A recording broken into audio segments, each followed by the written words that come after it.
Well, here we are in week 5. Don't know about you, but I am absolutely shocked that we're already in week 5.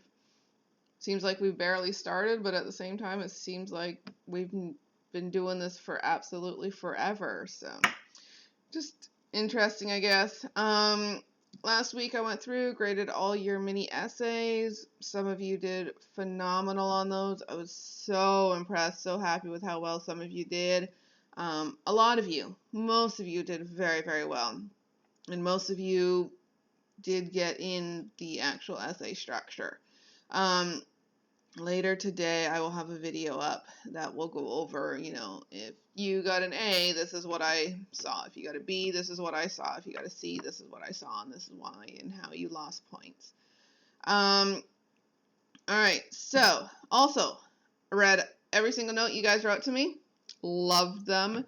Some of you have had some really interesting things go on, and it was really, really fun and really nice to hear from all of you. So I read every single one. I wrote a comment back to each and every one of you. This week I will be going through grading your questions over the night face up. Looking forward to seeing your little responses for the question before that about any positive things that you have discovered through online learning. And this week, I'm just curious what your greatest challenge that you have faced with online learning is and how you've overcome it.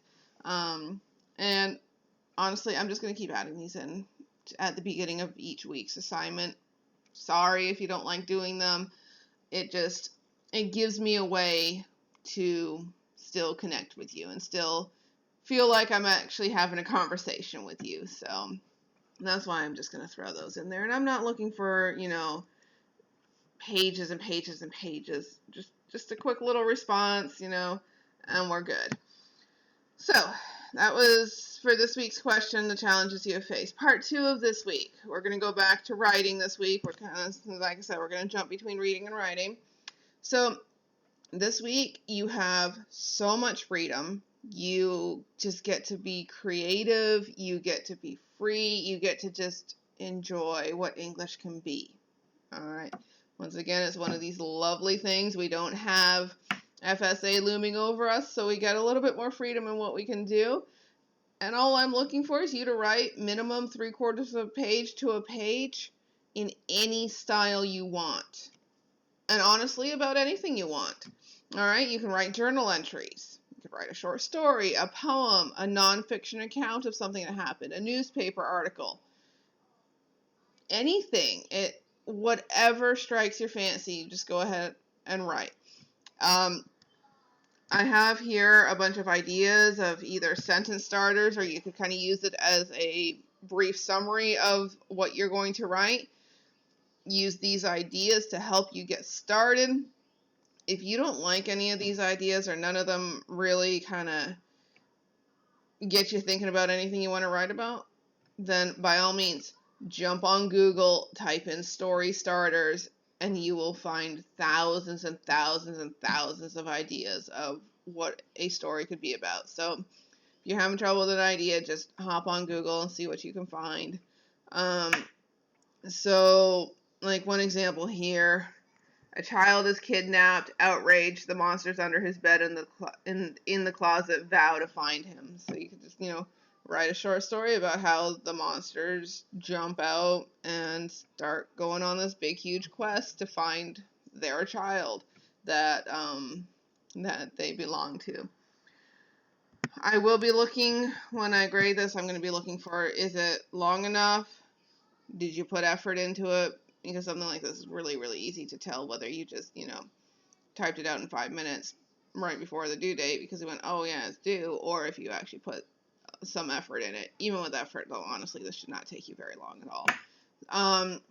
I'm also going to be looking for, your standard grammar. Are you breaking this into paragraphs? Please, please, please, I am begging you, do not give me an entire page without a single paragraph break anywhere in that page. You have to break your work into paragraphs. That is one of the biggest things I see that people don't do when they get writing.